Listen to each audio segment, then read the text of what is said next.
मारकुटा नगरसेवक रमेश म्हात्रे राज्यातून तडीपार. जामिनानंतर आरोपपत्र दाखल होईपर्यंत महाराष्ट्राबाहेर राहण्याचे मुंबई हायकोर्टाचे आदेश.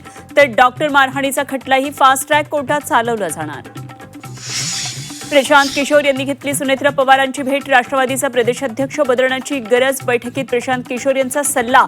सूत्रांची माहिती. राष्ट्रवादीत अनेक बदल होण्याची शक्यता.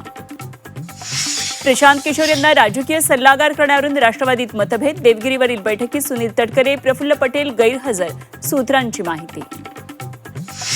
एनडीए एक परिवार. भाजप सदैव मित्रपक्षांसोबत. कुठलीही काळजी करू नका, मी तुमच्यासोबत. ब्रेकफास्ट पे चर्चामध्ये पंतप्रधान मोदींचं फुटीर खासदारांना आश्वासन.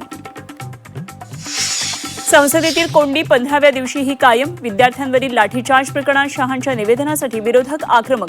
दोन्ही सभागृहांचं कामकाज दिवसभरासाठी तहकूब. तर संसदेबाहेरही विरोधकांचं आक्रमक आंदोलन. नाशिकची दुर्दशा पाहून वाईट वाटतं. खड्ड्यांमुळे माणसं मरत असताना प्रशासन मात्र ढिम्म. मनसे अध्यक्ष राज ठाकरेंकडून संताप व्यक्त. नाशिकच्या कुंभमेळ्यासाठी गुजरातचे कंत्राटदार आणले. प्रत्येकाला फक्त आपापल्या कमिशनशी देणं घेणं. मनसे अध्यक्ष राज ठाकरेंचा आरोप. शिव्या द्यायचा अधिकार फक्त भाजपला आहे का? आपल्याला सगळं कळतं, यातून सरकारनं बाहेर यावं. राज ठाकरेंचा सत्ताधाऱ्यांवर घणाघात.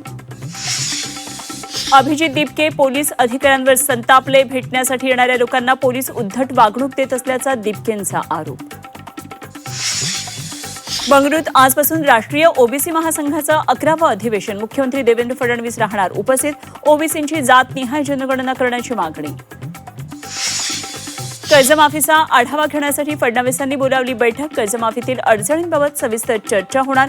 पालकमंत्री जिल्हाधिकाऱ्यांना उपस्थित राहण्याचे आदेश.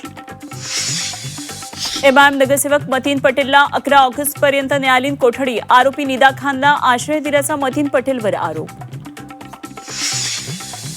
लोकलमध्ये झोपलेल्या महिलेला बेदम मारहाण. पुरुष प्रवाशाकडून महिलेला शिवीगाळ करत पट्ट्यानं धमकी. मुंबईमध्ये लोकलमधला धक्कादायक प्रवास.